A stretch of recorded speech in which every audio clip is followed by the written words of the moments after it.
एक शाम प्राची टीवी पर सीरियल देख रही होती है। तभी उसकी सास वहां आती है।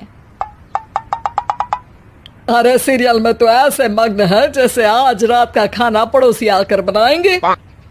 मुझे पता ही नहीं था आपने अपने बेटे की शादी पड़ोस में भी की हुई है। हैं? मतलब?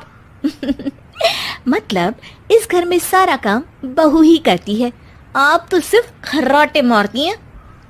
अच्छा जी, फिलहाल तो तुम आराम फरमा रही हो, चलो जाओ, ये मेरे टीवी देखने का समय है। आहा, इसीलिए मुझे भगाया जा रहा है। सॉरी, अब तो बिल्कुल नहीं जाऊंगी। प्राची की इस बात पर दोनों सास बहू के बीच टीवी रिमोट के पीछे बच्चों जैसे छीना झपटी शुरू हो जाती है, जिसके बीच श्लोक भी काम से घर वापस आ जाता है। आज मेरी चूहे बिल्ली की जोड़ी किस बात पर झगड़ रही है? अरे तेरे बीवी मुझे टीवी नहीं देखने दे रही। अरे तुम्हारी मम्मी मुझे खाना बनाने के लिए फोर्स कर रही है। अरे वाह, ऐसे बेतुके रीजन पर तो बच्चे भी झगड़ा नहीं करते। अरे मुझे कुछ मत बोल, सब इसने ही शुरू किया है। हाँ हाँ, जैसे आप तो बहुत दूध की धूली है ना। अरे बस, दोनों चुप। प्राची जाओ, खाने की तैयारी करो।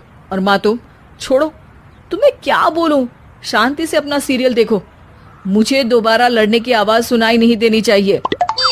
ऐसा बोलकर श्लोक वहां से चला जाता है, जिसके पीछे पीछे प्राची भी कुछ न कुछ बड़बड़ाते हुए रसोई में चली जाती है।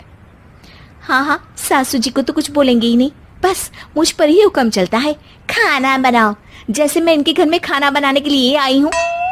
इसी तरह शाम बीतती है और रात को श्लोक और प्राची की सास खाना खाकर सोने चले जाते हैं, लेकिन प्राची गुस्से में कुछ खाए बिना काम में ही लगी रहती है।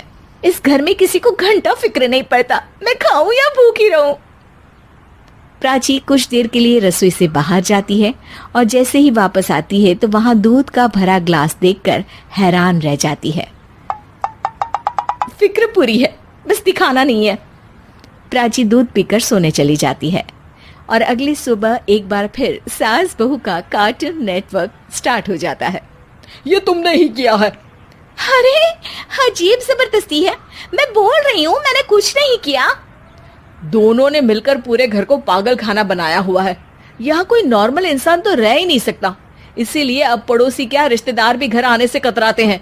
और सुन बेटे, तू भी चंगा, तेरी माँ भी चंगी, तेरी बीवी भी चंगी, रिश्तेदार। हाँ जी, आपको नहीं पता क्या, गंगाधर ही शक्तिमान है, रिश्तेदार ही। हाँ हाँ,